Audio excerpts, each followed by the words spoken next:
Unión de Educadores de la Provincia de Córdoba, junto a los docentes en defensa de la educación pública.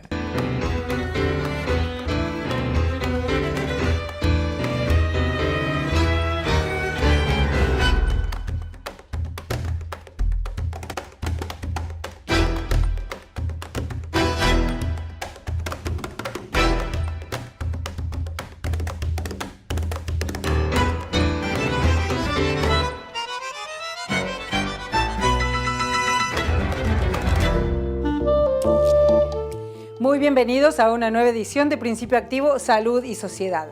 Hoy en el programa vamos a tener de invitada especial a Alicia Stolkiner para hablar de salud mental y COVID. Además, el informe especial de Policía Judicial.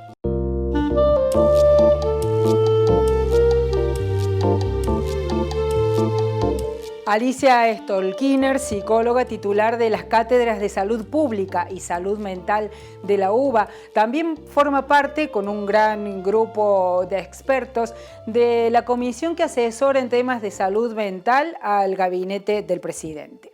Alicia Stolkiner nos alerta sobre este nuevo fenómeno que trae la pandemia, que es el negacionismo. Y también aporta datos interesantes para desarmar esto que muchos medios agitan como una catástrofe, que es la segunda pandemia sobre enfermedades de salud mental.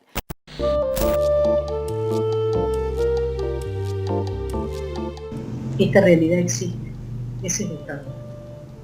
Y la forma de convivir con esta realidad es cómo vamos incorporando y ampliando nuestros márgenes de movimiento sin exponernos nosotros y sin exponer la vida de otros, ¿no? Porque otra de las características, cuando yo digo que hay una negación del riesgo, a veces no es una negación del riesgo personal, porque muchos jóvenes piensan con bastante razón estadística, lo cual estadísticamente no garantiza nada, porque uno puede ser una minoría y le toca, pero piensan de que el riesgo que corren con la enfermedad no es tan alto y que aún en caso de enfermar probablemente no les va a pasar nada grave.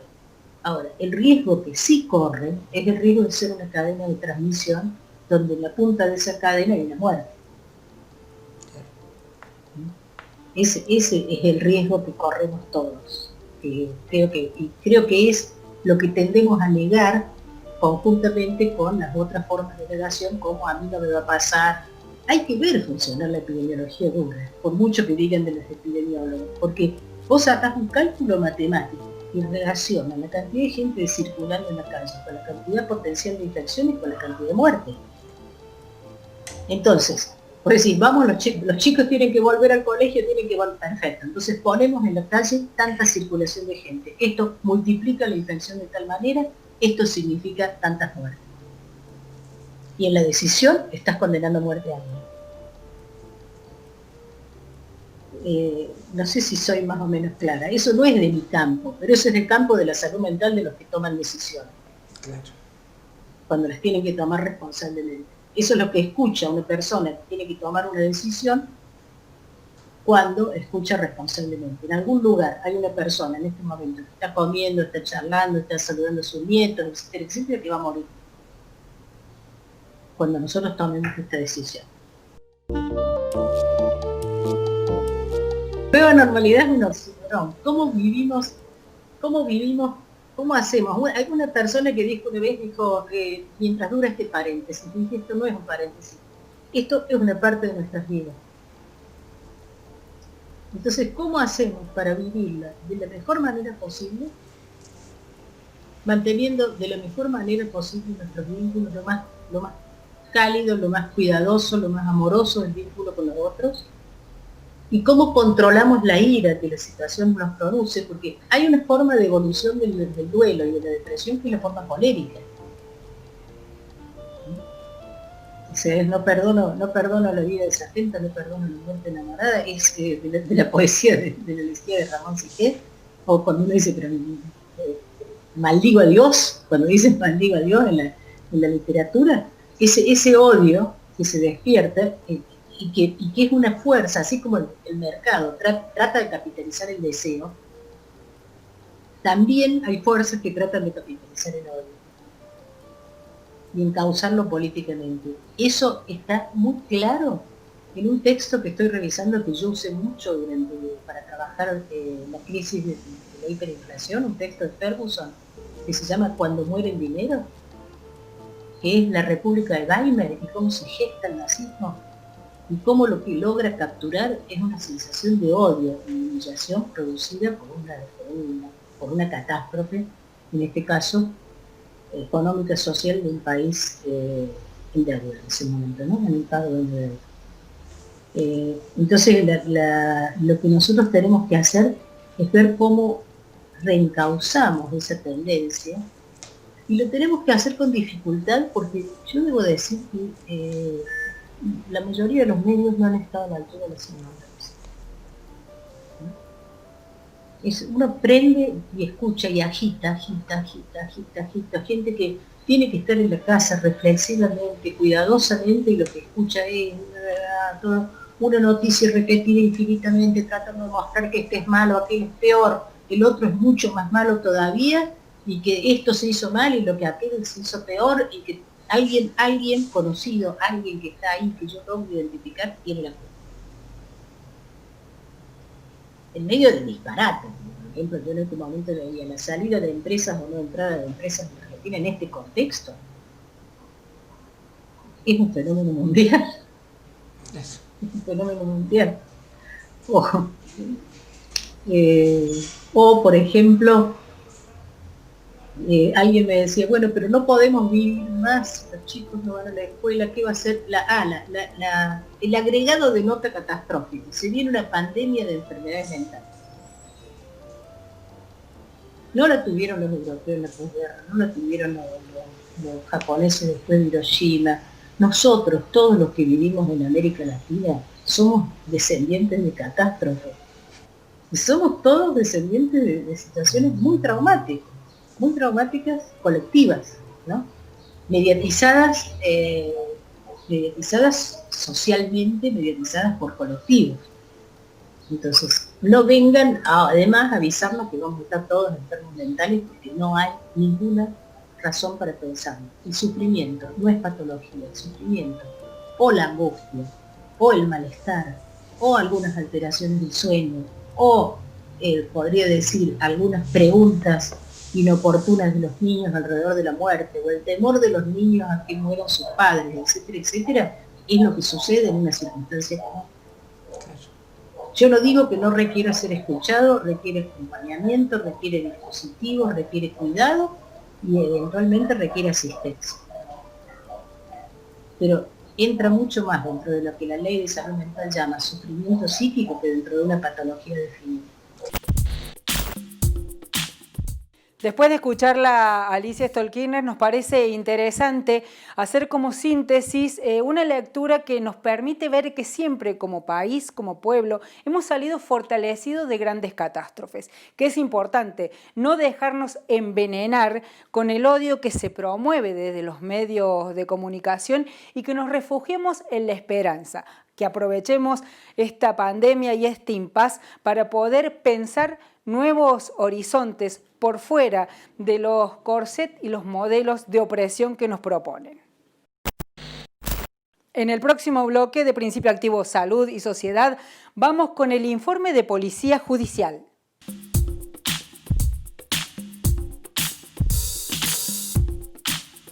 Unión de Educadores de la Provincia de Córdoba, junto a los docentes en defensa de la educación pública. Obra social del personal de la industria gráfica de la provincia de Córdoba. Defendemos el sistema solidario de atención de la salud. La salud es un derecho, no un negocio. Seguimos en Principio Activo Salud y Sociedad y en esta oportunidad, como lo prometimos, abordamos el informe sobre Policía Judicial. En nuestra edición anterior nos enteramos de cuáles eran las características del trabajo que realizaba la división científica en el lugar del hecho, siendo fundamental el aporte a la justicia, y también nos dimos cuenta que era absolutamente insalubre este trabajo por el impacto emocional al que se veían sometidos trabajadores y trabajadoras que llevaban a cabo este trabajo. Ante el reclamo de los trabajadores y la inoperancia de la patronal, el sindicato asume el desafío y la tarea de generar un espacio que sirva para salvaguardar la salud de sus trabajadores y trabajadoras. Escuchamos a Adrián Balán, secretario adjunto del gremio de judiciales, y luego a la licenciada Analía Salgueiro, especialista en este manejo de equipos en situación de alto estrés e impacto. También vamos a compartir los testimonios de trabajadores y trabajadoras que han transitado por el espacio de salud psicosocial. En el año 2012 ya el Tribunal Superior de Justicia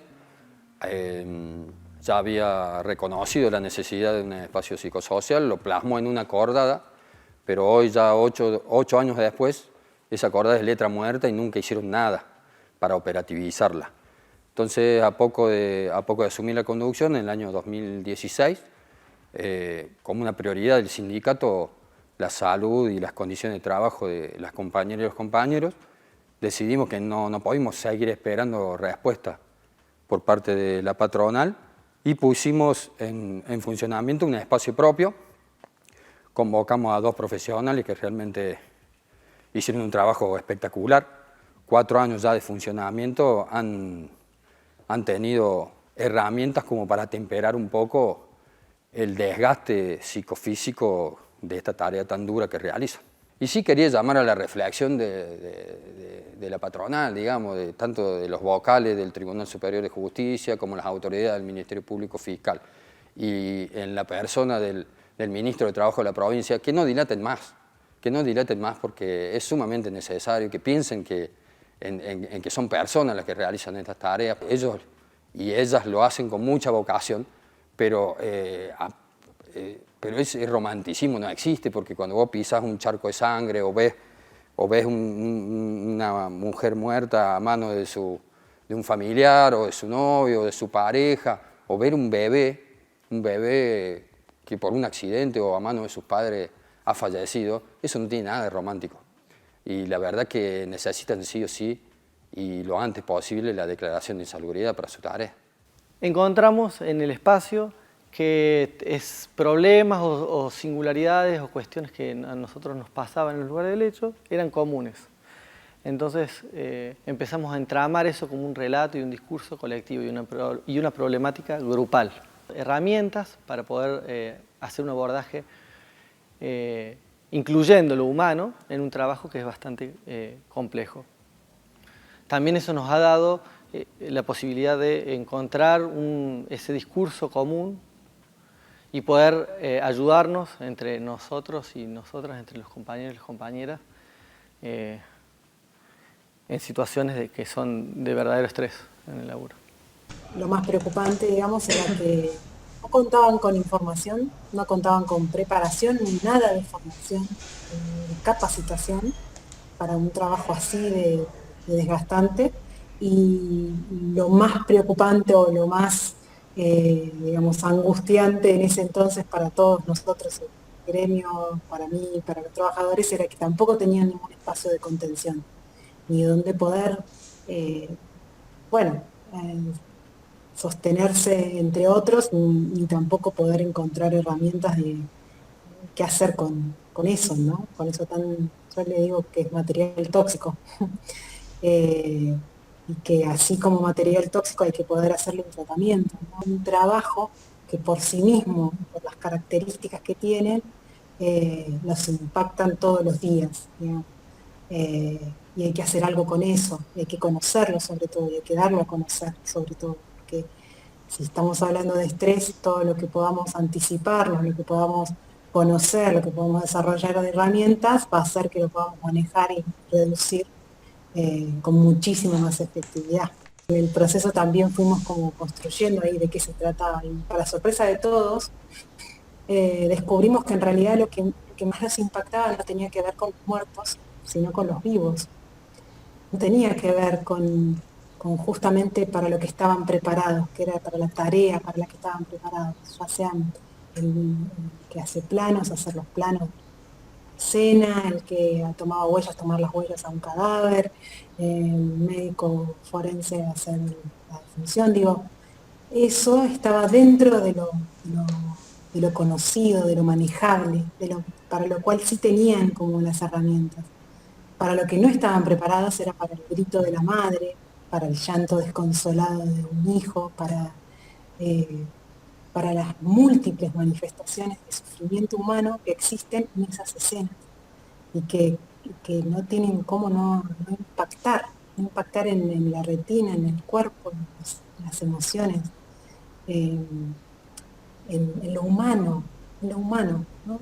Porque de hecho mucho de lo que más impacta tiene que ver con la imposibilidad o con la dificultad de procesar la crueldad extrema de lo humano. Cómo cuidarse el trabajador porque necesitamos que esté entero y no se ponga a llorar con una madre que acaba de perder, por ejemplo, un hijo. Pero sin embargo, también necesitamos que pueda estar en conexión con su parte humana, ¿no? Y parte de eso fue mucho el desafío, la pregunta que sostuvimos en el proceso. Porque también lo que pasa cuando uno se endurece frente a eso como único recurso y como negación de que eso esté pasando, es que con el tiempo, y lo vimos sobre todo los trabajadores con más antigüedad, eso aún siendo negado y desconocido tiene muchísimos efectos. Y el efecto coraza y el efecto endurecimiento, lo que pasa es que después quedan anestesiados también y encorazados también para sus propios vínculos. Quizás porque es un poco difícil mostrarse vulnerable o hablar de las dolencias o de lo que uno sufre o padece en el trabajo, ¿no? Es como que no está bien visto o quizás es un poco, uno se siente expuesto al mostrar ese padecimiento.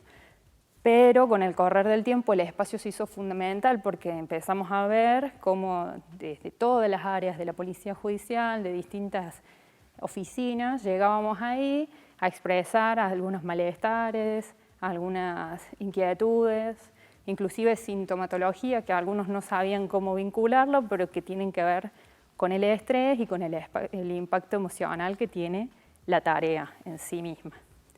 Lo que nos pasó a nosotros cuando entramos a Policía Judicial es que siempre era muy, no pienses lo que estás viendo, bloquealo, no lo vivas, no lo atravieses. Te topaste con una muerte que en general son espantosas o son súper dolorosas, reprímila, no pasó. Y me parece que eso también es como muy peligroso y es lo que le ha jugado muy en contra a compañeros de generaciones anteriores, el no animarse a enfrentarse a ese dolor. Me parece que nosotros estamos como con un nuevo paradigma de decir, no, a ver, estoy enfrentando esta situación dolorosa y la voy a atravesar. No como protagonista, claramente, y eso es una de las cosas que nos enseñó el espacio psicosocial, que somos observadores, pero inclusive siendo observadores estamos salpicados por esa tristeza y está bueno vivirla, dejarla pasar y que se vaya. No bloquearla, porque bloqueándola queda siempre ahí, te queda siempre en la espalda. Eso fue una de las cosas que por lo menos a mí me sirvió mucho del espacio psicosocial, poder hablar de lo que nos estaba pasando. En realidad, o sea, yo soy de las más afortunadas porque al poquito tiempo que empecé a trabajar, surgió el espacio. Entonces no tuve muchos años de no saber cómo manejar, apenas entré yo ya tenía como este apoyo, lo cual me parece maravilloso y lo agradezco muchísimo. El espacio psicosocial sirve de amortiguador de lo que están viviendo trabajadores y trabajadoras, pero es fundamental que se pueda declarar la insalubridad de este trabajo para que los trabajadores puedan desempeñar la labor sin desmedro de sus derechos. Ellos ponen el cuerpo, ponen profesionalismo y ponen humanidad a la tarea. Ahora es hora que la patronal haga su parte.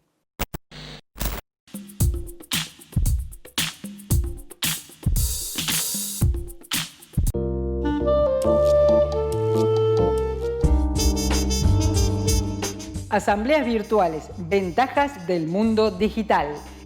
En Code Sociedad Anónima, líder mundial en firma digital, junto a DDA, te ofrecen las ventajas de la asamblea virtual. Menos costo, más ágil, más simple con validez legal y resguardo. Unión de Educadores de la Provincia de Córdoba.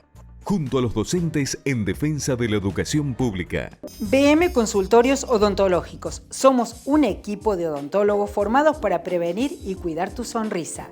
Te cuidamos, nos cuidamos. Obra social del personal de la industria gráfica de la provincia de Córdoba. Defendemos el sistema solidario de atención de la salud. La salud es un derecho, no un negocio.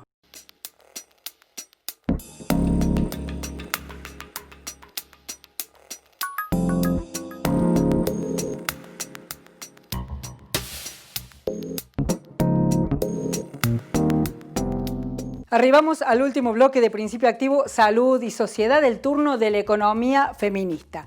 Por primera vez, el presupuesto nacional es conformado con perspectiva de género. Melissa Luc nos explica de qué se trata esta iniciativa.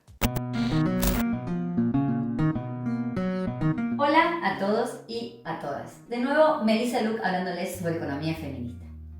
Bueno, hoy les quiero hablar de un tema muy importante que además está en discusión en este momento en Argentina porque hace unas semanas el ministro de Economía, Martín Guzmán, en conjunto con el trabajo de una de las grandes economistas que trabaja con él, Mercedes Alessandro, presentaron el presupuesto público del año próximo, del año 2021, y dentro de este presupuesto público se determinó que una de las partidas más importantes va a ser el género.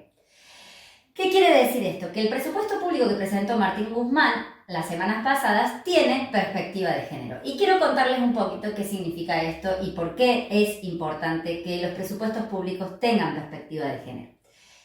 Pero para poder entender esto, primero hay que entender qué es un presupuesto público. El presupuesto público es la planificación que tiene, en este caso el Gobierno Nacional, porque estamos hablando del presupuesto público que presentó el Ministerio de Economía, y por lo tanto es la planificación de gastos e ingresos que va a tener el año que viene. Básicamente, en qué va a gastar y cómo, y de dónde va a sacar los ingresos para hacer esos gastos. Detalles, cosas no menores, ¿no?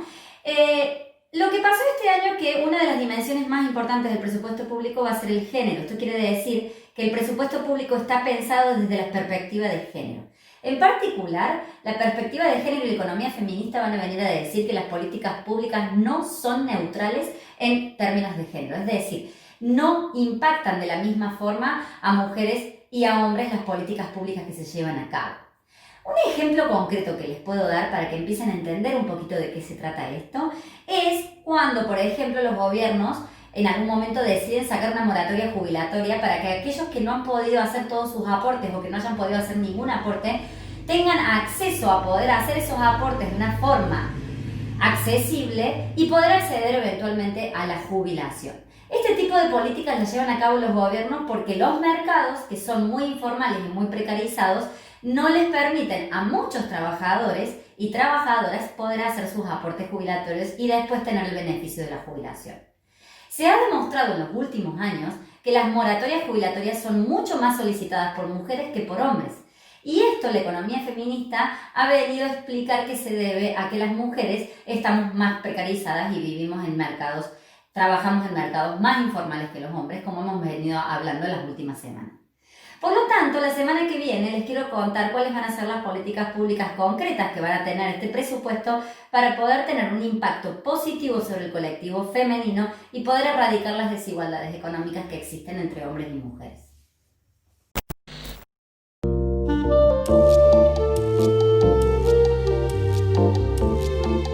Por estos días ha circulado la información de que se modificaría la Ley Nacional de Bosques, la 26331. Desde Principio Activo, Salud y Sociedad nos queremos hacer eco de todas las organizaciones que desde distintos lugares están trabajando para proteger el bosque nativo y que se han pronunciado en contra de la necesidad de modificar esta ley. Ellos dicen, y nosotros compartimos, que la ley no es necesario modificarla, sino que lo que es fundamental, su implementación en todos sus puntos. En un contexto de pandemia donde se nos convoca a la ciudadanía a cuidar y a cuidarnos y a cuidar la vida, se incendia el bosque nativo en Córdoba. Arde por la avaricia de un grupo que impone su forma de ver el mundo a través de sus negocios. Desde la ciudadanía, desde las comunidades, decimos basta y queremos proteger el bosque nativo. Imponer la idea de que a tierra quemada, tierra arrasada y sembrar la desesperanza es alejarnos de la posibilidad de recuperar el bosque nativo. El bosque puede recuperarse, solo necesitamos respetar el pulso de la naturaleza, apoyarnos en las comunidades que están trabajando por recuperar el bosque nativo y decir basta al egoísmo, a los incendios y al fuego indiscriminado que no es natural sino intencionado. Hoy son las comunidades las que luchan al lado de los bomberos para aplacar el fuego. Se han perdido vidas en esa lucha. Son las comunidades las que tienen la posibilidad real de seguir el pulso de la vida. Es fundamental que los gobiernos reconozcan esta participación y sea protagónica en las leyes, en la toma de decisiones, como está haciendo en los territorios. Todo incendio es político y donde hubo fuego volverá el bosque y el monte nativo. En eso estamos.